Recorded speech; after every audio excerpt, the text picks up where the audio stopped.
The Baja 1000 is one of the hardest off-road races in the world.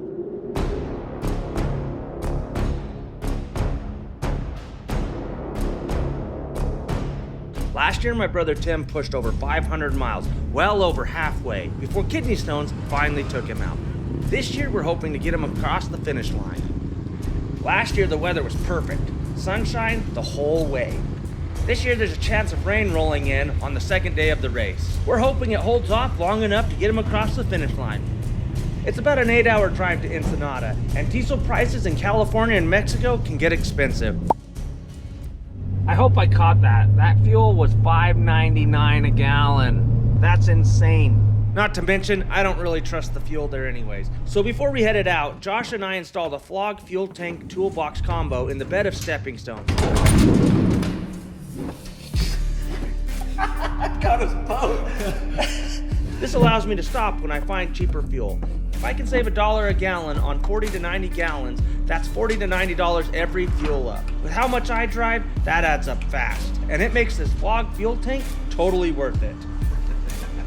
So 24, so pretty much 48 gallons of fuel that we just fueled up. So if I end up saving $1 a gallon, that's 48 bucks.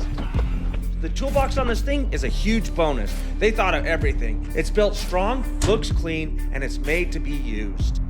Now let's hit the road.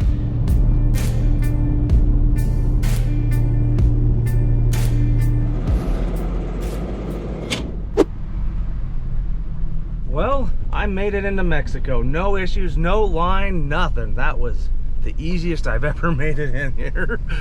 And of course, it helps not bringing a trailer that doesn't have a plate on it and all that stuff that happened last time. We immediately got pulled over. $350 is what they want. Okay, I'll be back. I'll be here. All right. But we are on the road. We still got 2.5 hours till Ensenada. It's a kind of cool little town we're rolling through right now. We also did not go through San Diego and into Mexico this time. That helped a ton. Smaller little town, way better. Okay, we'll see you in Ensenada. We arrived at the hotel pretty late that night. The next morning we woke up and had a quick meeting with the crew to lay out all the plans for where everyone was going. This year we had 4 chase trucks, and I'm going to be the backup truck. That means I'm going to be following Tim almost the entire course to be there just in case something happens. After the meeting, we headed down to get our trucks ready. It was nice being there early to get everything set up, making sure everything was adjusted and that the truck was loaded with everything that we needed. Then we helped Tim get his bike ready. Tim is riding a Can-Am Outlander 1000 in the Ironman class, which means he will be the only person to ride the entire course on this bike. It's going to be a long, grueling ride. After making sure Tim had everything he needed, we followed him to the start line. Okay.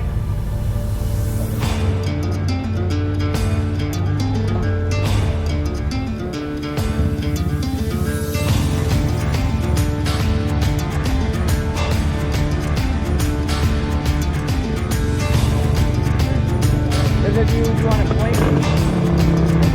Okay, there you go. See you, thanks, guys.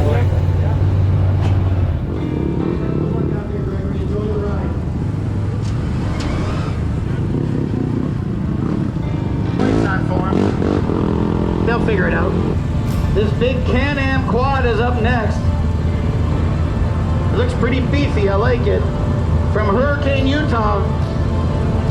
77A, that's Timothy Levitt. He looks ready. Good looking quad.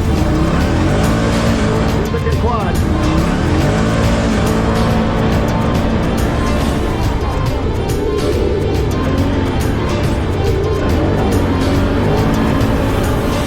Tim is off. We're gonna head to pit stop number 2 and meet him there to change out the camera and see how he's doing. We can't make it to 1 in time, so we'll hit him at 2. We're gonna be following him the entire course just to make sure he's okay and to be a backup. That's what the backup guys have to do. You guys ready to stay up all night? Of course. And all day? We'll get some rest. As long as it's not like last time. Oh, we got food. We're way better prepared this time. That's true. Very way true. better prepared. Pillows, blankets, Mountain Dew, Dr. Pepper, water, sandwich meat. Pillows, everything. Way better prepared. We learned our lesson last time. Okay, we'll see you guys at pit number 2. Pit number 2 was about 5 miles up a rough trail, and we didn't have the time to get there before Tim. Luckily, we caught him on the path, checked in, and made sure everything was running good. We sent him on his way and told him we'd meet him at pit number 3. Don is 8 miles ahead of you. It's at a different stop this time. They moved it. The pits were originally supposed to be here. Don will have it when you get to 8 miles. We made it to pit 3 right as the sun was coming up. This pit sits right on the coastal line and is easily one of the most beautiful spots on the entire course. When Tim rolled in, he was running a little bit behind schedule, but he was quickly making up time. One of his headlights had been knocked out earlier in the race, so Randy fixed it while we got him fueled up and got some nutrition in it. Let's throw a zip tie right around this.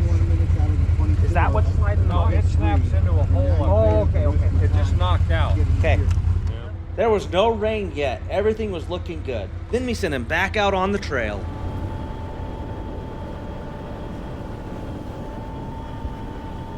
Tim just made it through pit 4. We're on our way to pit 5 because that's the first checkpoint that he has to clear, but he's 3 hours ahead. He had us a little bit worried because he fell about 20 minutes behind, but he's made up all of that time right now. I've got about half a tank of gas right now, so I'm just gonna fuel up on the fly. Oh yeah, you can transfer it and just keep running. Oh yeah. It's nice.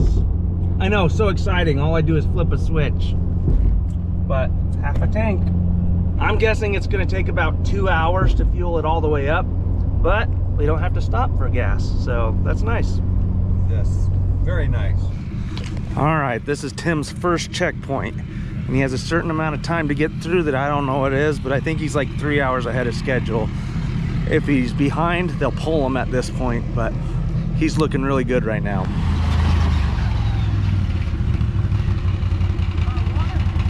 I got you. 51 miles to the next pit. Okay. Checkpoint 1 is right there. So I'm gonna make that cutoff. Yes. This side or something? Cutoff is in 2 hours.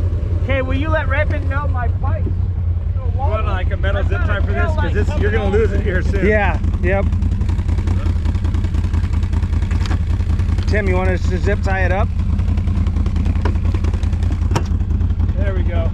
I need to zip tie this up. You got a zip tie. There we go.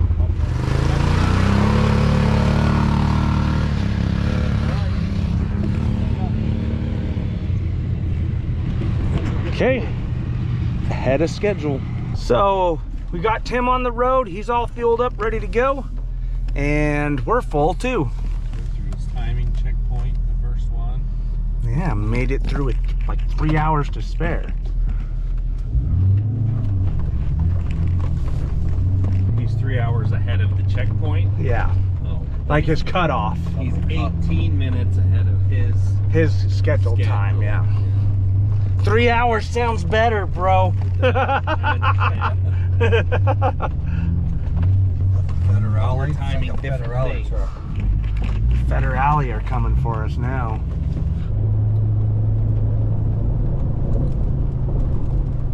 Okay, so unlike last time, where we didn't have time for lunch, this time we've got time for lunch. So we decided to stop at a random little joint and see what it's all about.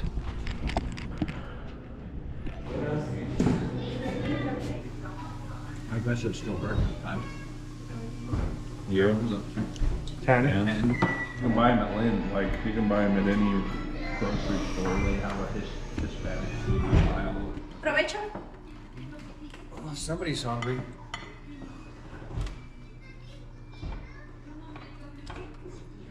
This is breakfast and lunch.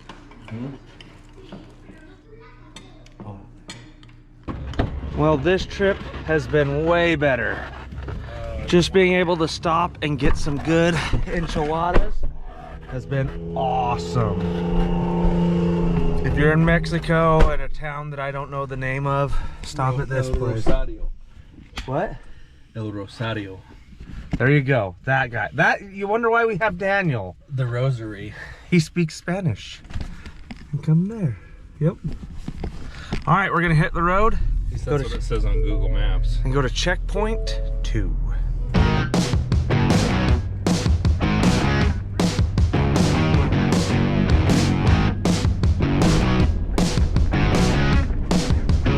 think last time we drove through it was at night. Oh, is that a popo? Nope. No, it's a cheese truck.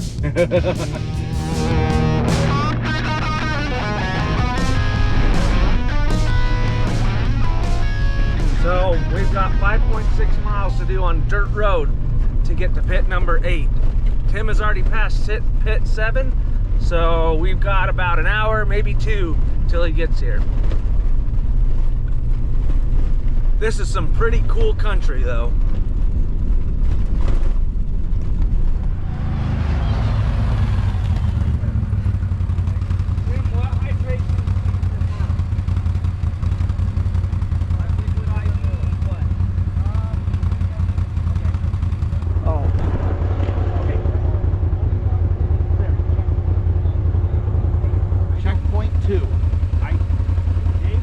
Right when you hit the highway, it's right. The checkpoint is after the tractor trail. before the tractor trail. Do you remember where we fueled you up last time? Right before the tractor trail. Anyway, so just right. I need a visual representation. Good. You are here. Thank you. Thank you. You can tell at this point he's starting to wear out. Like it's hitting him. Yeah. All right. Let's roll. We gotta try and meet him at the highway. All right, we're just waiting for Tim at checkpoint number 2. After this, he's gonna hit the highway, and then he's gonna hit the hardest part of the trail. It's called the tractor trail, and it's a long 1-lane road with cliff on one side. After he gets through that, it's a bunch of highway, so we just gotta get him here before the trophy trucks show up. So far, he's managed to stay way ahead of them, which has been awesome, way better than last year. And it's still daytime. This time last year, it was pitch black, couldn't even see the sun. Doing way better. Should be here any minute now.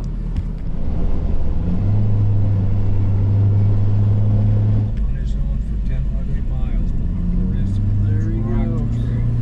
Worst part of the trail. Off the road. Okay, we got to do a quick loop, meet him on the other side because we have some of his lights that are charging in the truck, and it is getting dark. By the time he gets to the other side, it's probably going to be dark, so he's going to need these lights. All right, guys, so last year we had a goal to get through the tractor trail before the trophy trucks. I don't think we quite achieved it this year, but we were very close. Tim was about 3/4 of the way through when the first trophy truck caught him. Last time, he was probably 2 hours away from the tractor trail. Now the trophy trucks are coming through, so we'll show you some of that. They are flying. Truck number 2.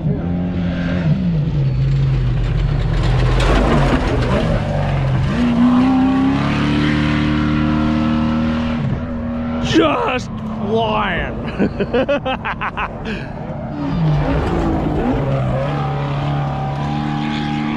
There should be 5 of them ahead of Tim. That was 3. That is crazy. You don't want to get ran over by one of those. Hey, Kendall's on the right side. He's got that green tube going. Pull over up there with Tim. Let's just go. Yeah, go. Go. All right, Tim is just blown by this one. Got everybody? Yeah. All right, Tim just blew by the pit, so we're on the road.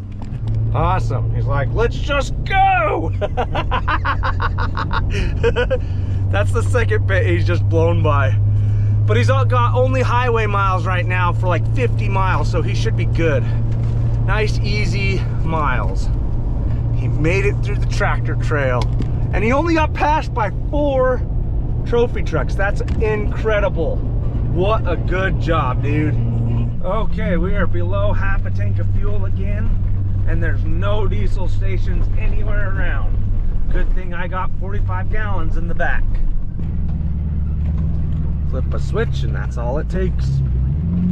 Dave, 60 mile to your next pit. Okay, can I have water? I don't want to get off because I'm going to seize up. Yeah. Do you want something else? A Snickers? You know, I love you guys. I'm not being snappy. No, you're good, No, dude. you're good. I'm just like, my brain's not, I'm trying everything I can to just focus on not wrecking. I agree with you. Trophy truck sketchy Alright. yet? They are sketchy. They are Nelson Ranch, where last year where I got stuck for, I saw it in the daylight. I'm a decent rider. The road is like this. The tractor trail. Yes. Dude, I'm so glad you made it through where you did. I'm serious. Like, I came this close to it. And then I get almost to the bottom. Then I see a helicopter fly over. And there's nowhere to park. So it was probably almost better to do it at night so you didn't see the death. Yeah. Before, I was just mobbing down. Yeah.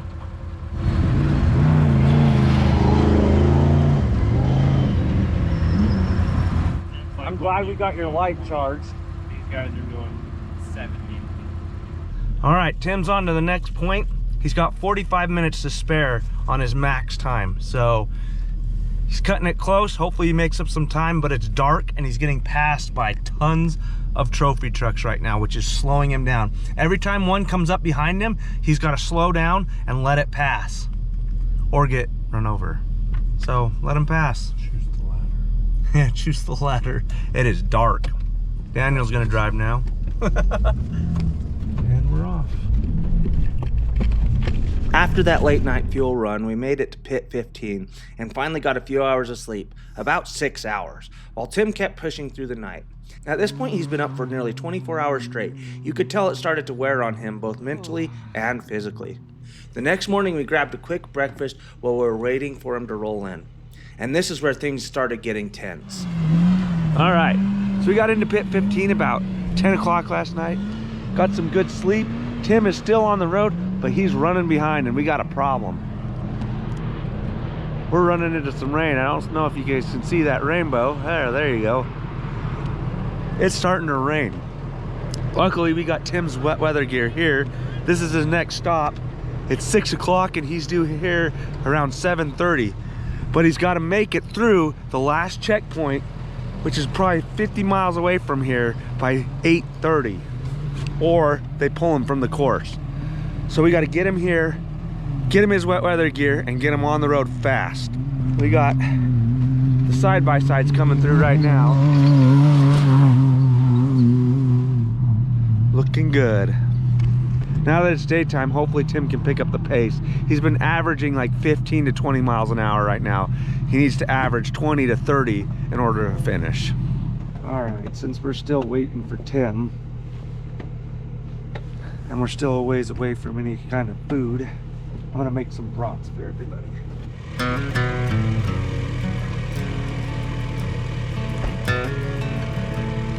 The mustard opened up in there.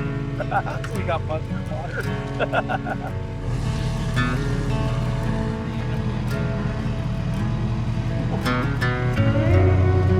All right, now breakfast is out of the way. And now Randy can't complain that I never cook for him. That's gone. Gone. Okay, so we're being told that Tim crashed and he's feeling lightheaded. The bike's still running, but he's not feeling good. So we just got to get him back and get him loaded up.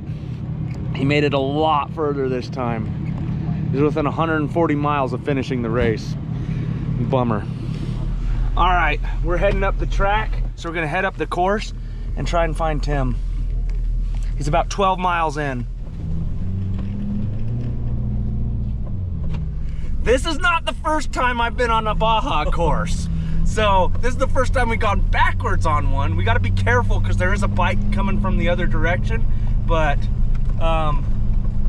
this is not the first time I've accidentally wound up on a Baja course. Hopefully this is the last.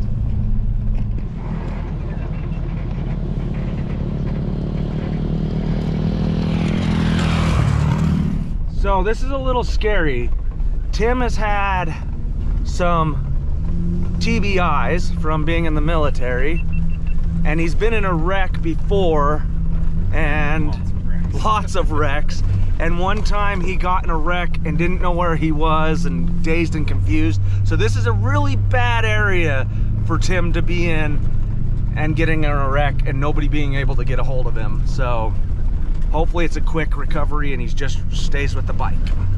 These ruts are massive. I need you to keep a close eye when that trophy truck gets close, or any of them get close. We just need to pull off the trail. I'm glad my truck has a lift. We would not be right here right now. We're dragging right now. This is such a good truck. Ford's the way to go. Get out of these ruts. We were driving up the trail and everything was going smooth, other than this being a trail that Stepping Stone had no business being on, when all of a sudden the low oil pressure light flashed on the dash.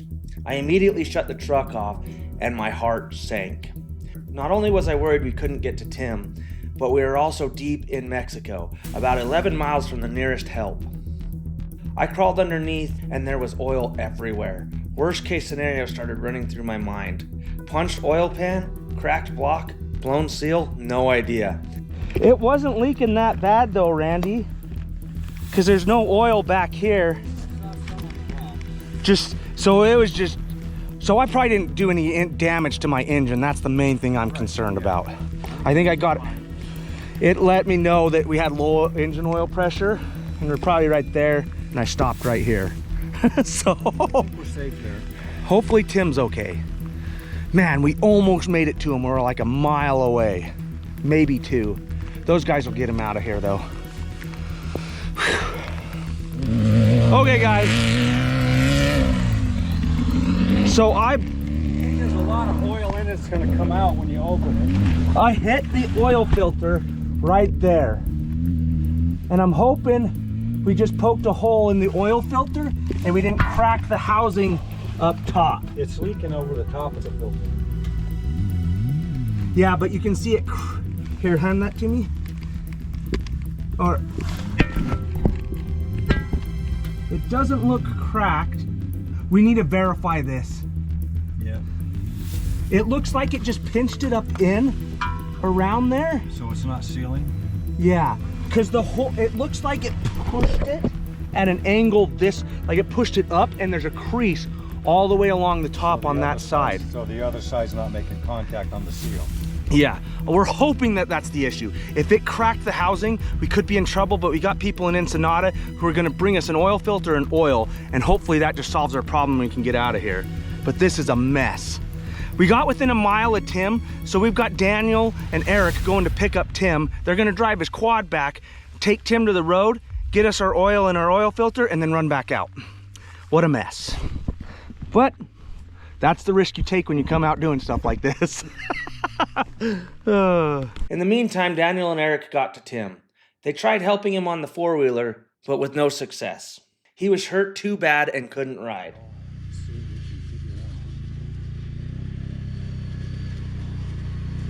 Yep. Is he all right?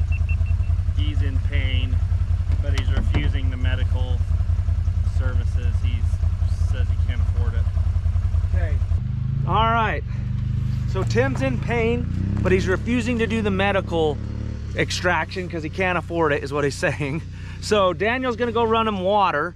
Then he's gonna hopefully come back, run out to the road, grab the oil and oil filter for this, get this up and going. We'll go pick up Tim, and then we'll just creep out of here. It's gonna be slow, painful, probably take us a couple hours to get out of here, but we'll make it happen.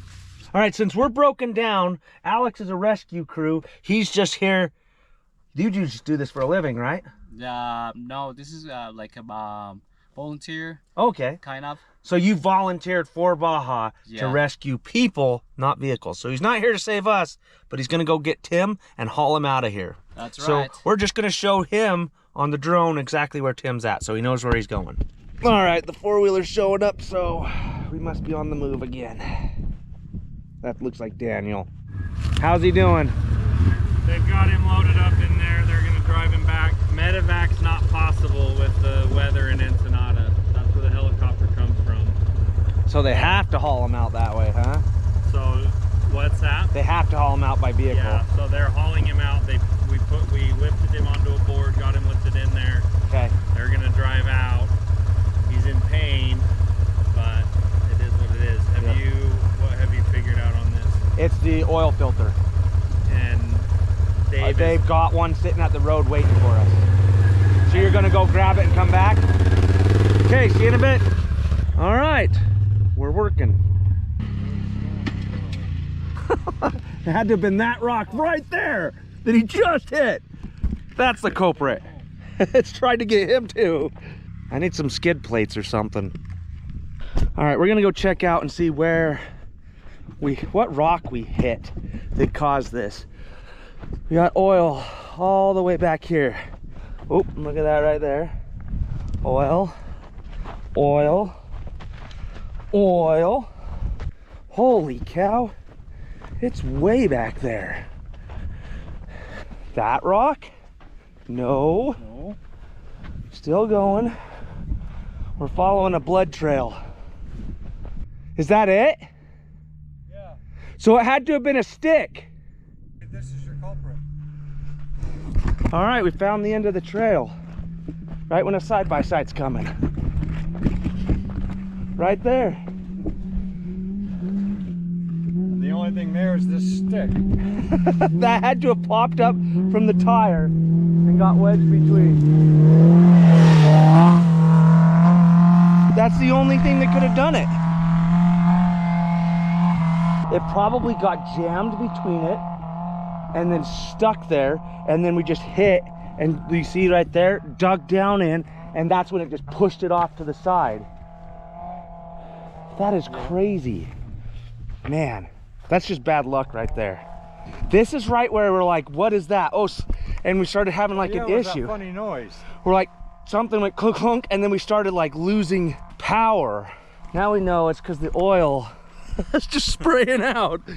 I don't think we did any engine damage, but we'll find that out as soon as we get the oil and get it put in. I won't lie. The main thing that worried me was having to leave my truck out here in the middle of Mexico. You always hear horror stories of people stealing trucks and driving them down into the desert and stripping them. So They could have just found one. yeah, they could have just come across it. Oh, and just so you know, we are not on the race trail right now.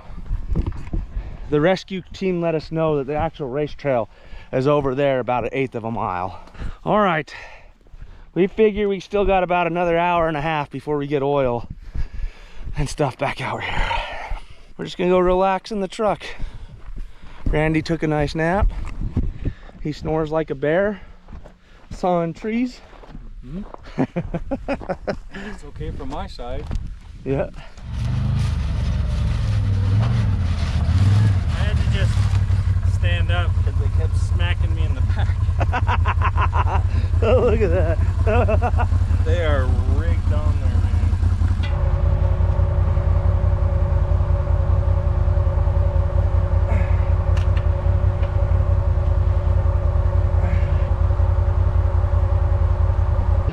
That's what happened.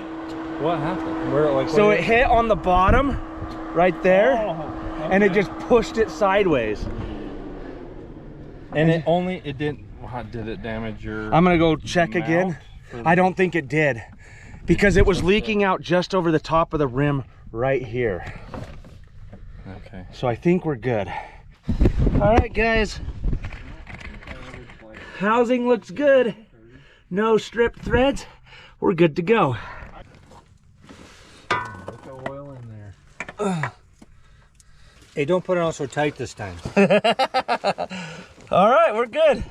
This counts as an oil change, right? Might as well. Dude, they didn't bring enough oil. What? We're quart low. It's 13 quarts. This is 12. Can it get you out? Yeah, it'll get me out.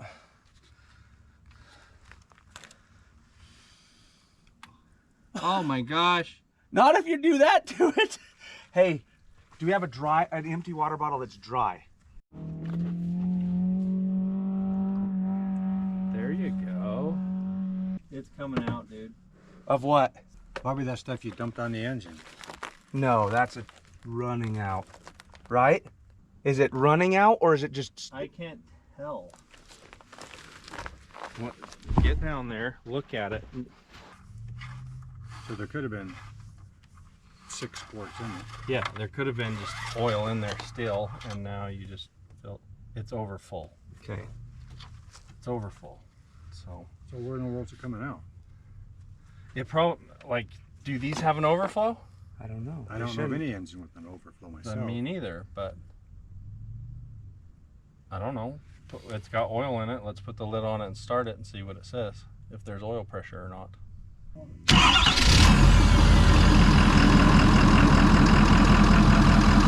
Turn it off!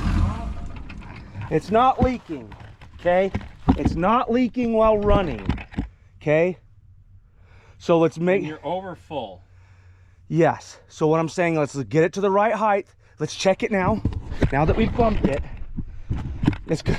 No matter what, we're gonna have to check it when we get back onto the pavement. Right. But let's get it out of here. It's way over full. It's clear up here. You need to be somewhere down here. It's clean oil. So it probably came up over the fill stick or something. Something. That's what I think. It got, we overfilled it. My heart is in my freaking, like, beating out of my chest. Like, all right, guys, what a mess. So we ended up overfilling it, so we had to take about 2 quarts out. That was what was draining, but man, that made my stomach drop. Ooh, tight and knots. Okay, stepping stone is back up and running, and we are gonna get on out of here. What a mess. Tim is already in, the ambulance is hauling him back. We might be able to catch him, but we're gonna see. We're moving. Not very nice because of this crap, but we are moving. All right, we're just monitoring the oil pressure and temperature and everything right now. I hope we can make it out of here. Stepping Stone has been a reliable truck. The only time it's ever broke down on me was that situation right there. And it wasn't even his fault. We have made it back to pavement. Looks like they're just loading Tim. We almost caught him. Just loading Tim up. We're gonna go check on him and see how he's doing.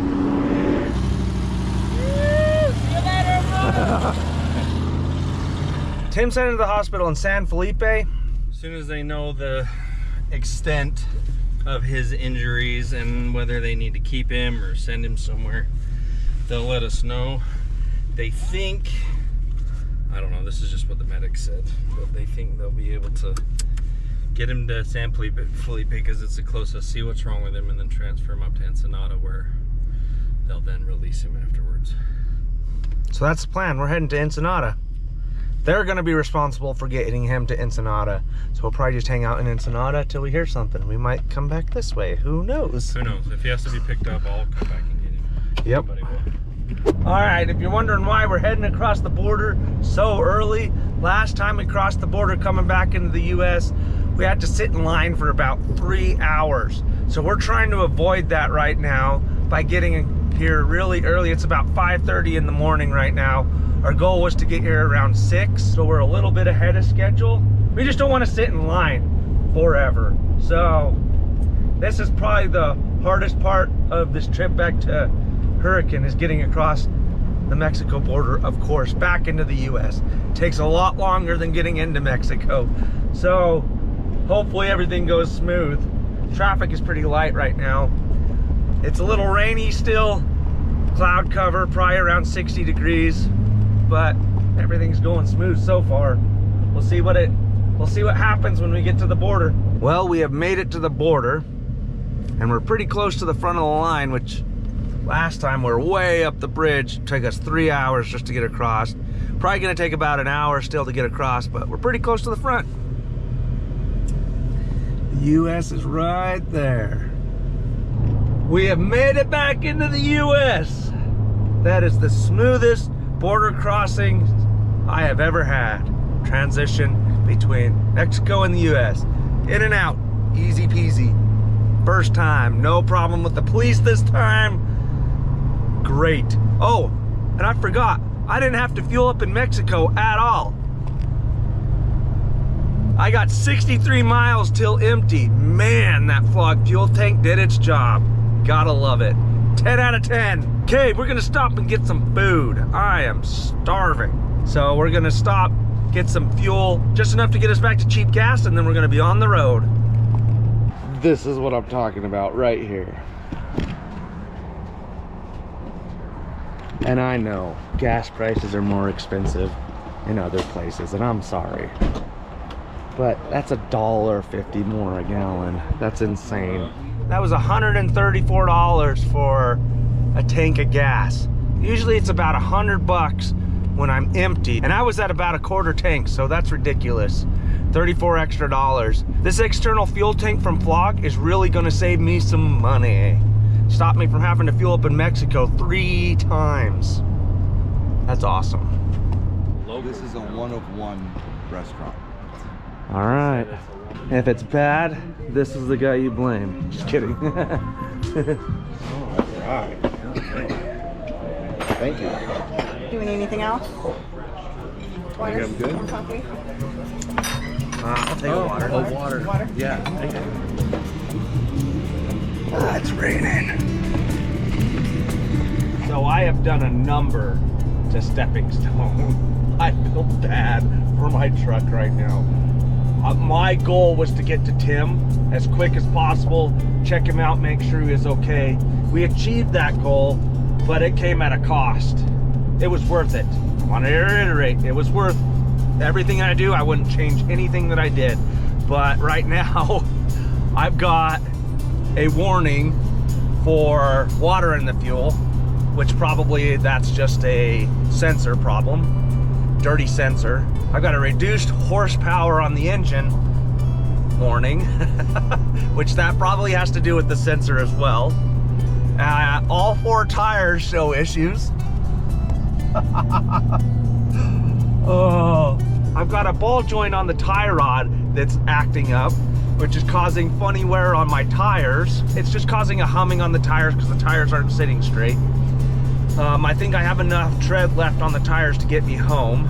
The rain pretty much washed all of the dirt off, but jeez, I need to get this truck up on a lift because that worked this truck way more than it is used to. If I'm going to continue doing stuff like this in Stepping Stone, I need an off-road suspension.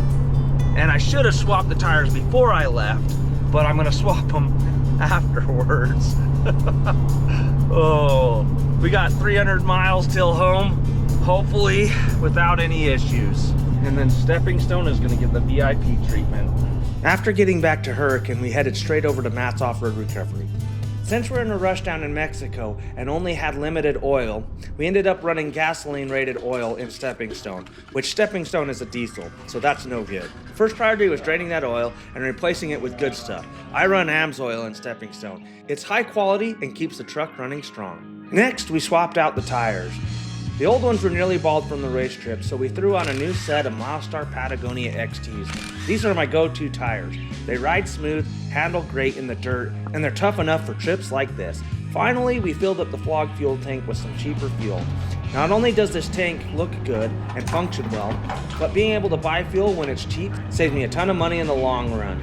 Before we wrap this video up, I want to give a huge shout out to Flog Industries for sponsoring this video. If you want a Flog fuel tank combo in your truck, make sure you use promo code Jefe at checkout to save $100 off your purchase. 36 gallons of fuel.